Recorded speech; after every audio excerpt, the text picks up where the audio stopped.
All right.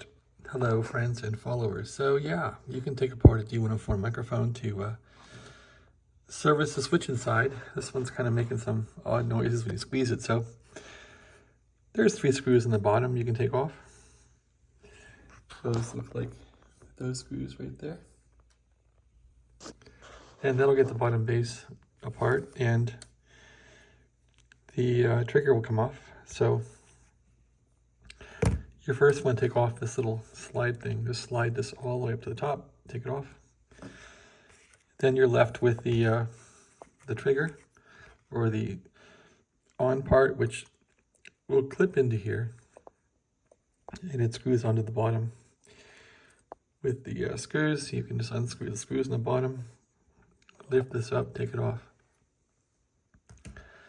Then this little plug here is really for the top head. You take the top head off. This little plug is floating, so you want to take off that screw there.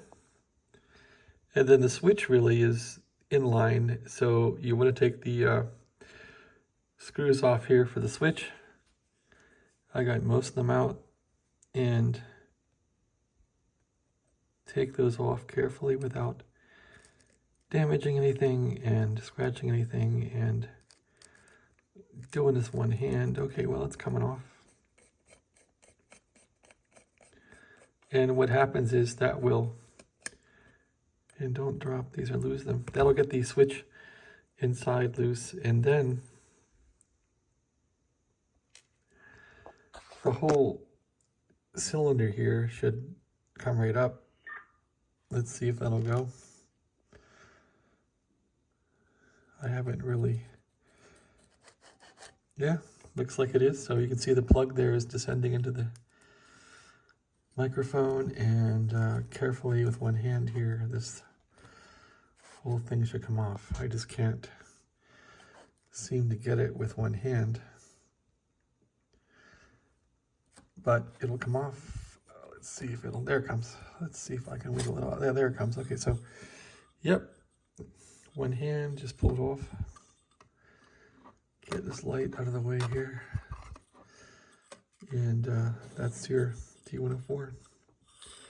So it goes like that. See that? Get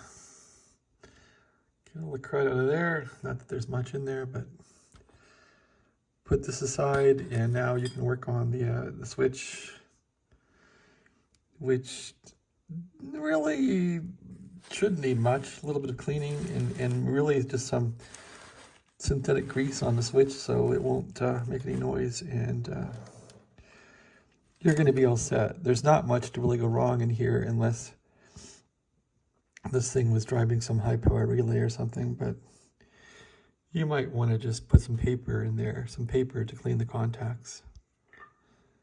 Looks like there's some green in this one though, here and there. A little bit of crud, moisture from it sitting. But yeah, when you key this thing, you don't want to have it making any kind of a racket, so that's how to do it. You put some lubrication here, and when this thing moves, it shouldn't make any noise. Anyway, I can't do it with one hand. I can't show you anymore, but that is what's inside one of these. It's not all that complicated. Slip it back together, connect these screws here, and enjoy your microphone.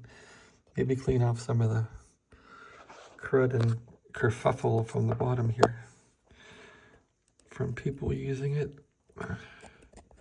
That'll come right off. Just kind of work it off and don't scratch anything. All right, that's my video on the internals of a D-104 microphone. And yeah, you can see this little rendition of the physical look of the switch will pretty much match the diagram on the bottom. So it's no big secret. That's what that's describing. It's describing how it really works, right? So you can see the bar up there and trace all the wires to the actual contacts. It's a really nice design. Okay, so have fun. I'm just going to put some paper in here to clean these and see how I do. Not that they probably need cleaning at all. You can see your audio passes down through these wires from the microphone head and goes on down to the amplifier inside the bottom. I suppose I could remove the amplifier from the bottom, but there's no sense in that unless it's broken. So what I want to do is try and get some of the corrosion out of there. Not that it really matters, but this green stuff could be conductive. So you want to get that green corrosion out of there and make sure these are clean. Okay, thanks for watching. Have a great day.